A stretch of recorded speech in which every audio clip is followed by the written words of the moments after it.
So it isn't uncommon when playing a board game to either be the victim or the perpetrator of some bad etiquette, some bad habits. And those can range from the annoying to the little bit dangerous. I mean, they can definitely harm your social game. So, what do you think, Marco? I think one of the worst things is eating at the table. Number one, eating at the table. And the reason I say this is because when you're eating at the table, you're not thinking about the game in itself or the owner of the game. Because especially if you're eating Cheetos, Doritos, or any other dusty chips, and you're not cleaning them off, you're getting dust all over the cards. Or if not the cards, the miniatures or the boards. Not only that, when you have a drink with the food, you spill it. And it gets all over the cards and everything.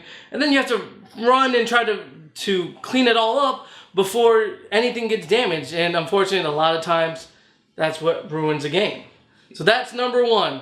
See, I have a slightly different view on the eating at the table because I do think eating is okay, but for one important time, and that's if you ask permission first. Frankly, just ask the owner of the game, hey, do you mind if I eat this? You know, tell them what it is. And that's especially important for one thing. You know, I didn't understand this until I started working with my business partner, but he's allergic to peanuts. Like, he has contact allergies to peanuts. It can cause him to go into anaphylaxis.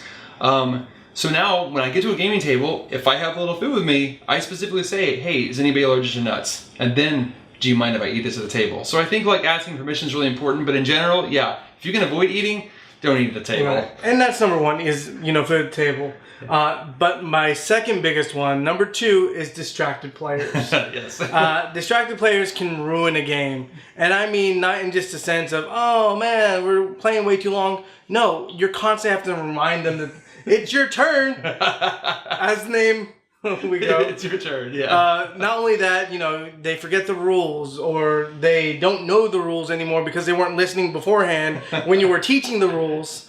When you're on your phone. That's right. Yeah. Okay. I'm going to have to say this. For me, I have been a victim of this because I love Through the Ages. The app. You've been a perpetrator of this. Perpetrator, that's right. Not only that, I have found myself playing Through the Ages because I love the game, but I'm also playing another board game with other people actually in the room. I've gotten yelled at quite a bit because, wait, it's my turn?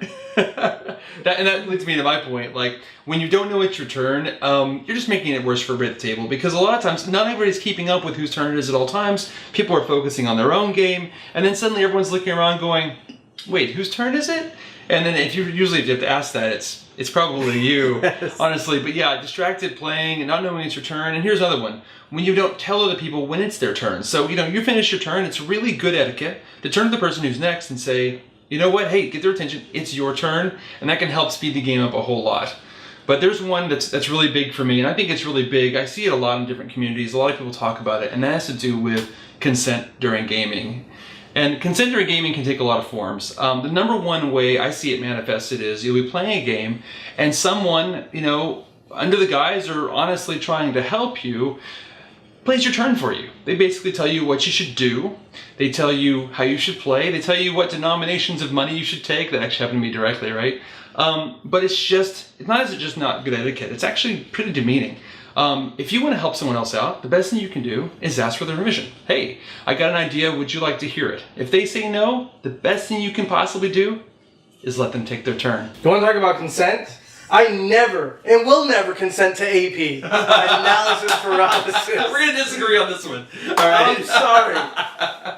Okay, I will give you 2 minutes. 2 minutes to take your turn. That's it. I do not need players taking 5 minutes, 10 minutes to decide what to do to take their turn. And the reason for it is we want to enjoy the game. Everybody does. Not just the person who's taking 5 minutes per turn so they can guarantee themselves a win.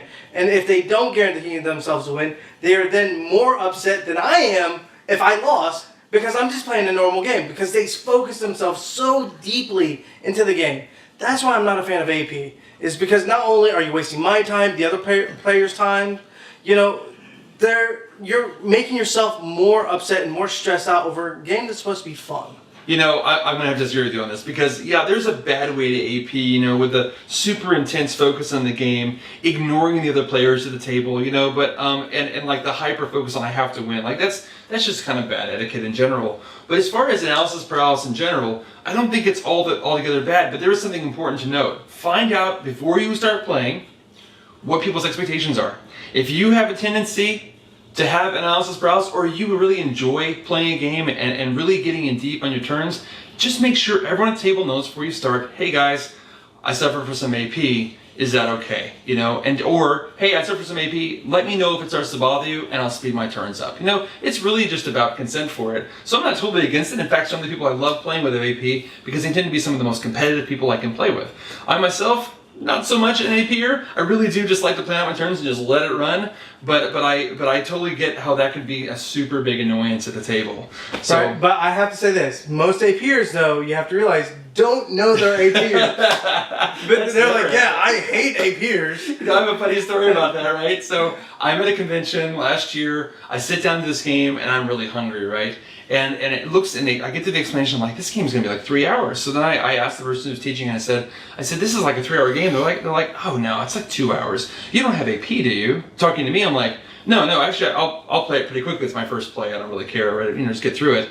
And that guy proceeded to have 10 minutes or an AP, it felt like, because that game took over 4 hours to play. Exactly. Like I said, they don't know that they have AP, but they hate people who have AP. I don't know about that, but so that brings me to my next one, actually. Okay.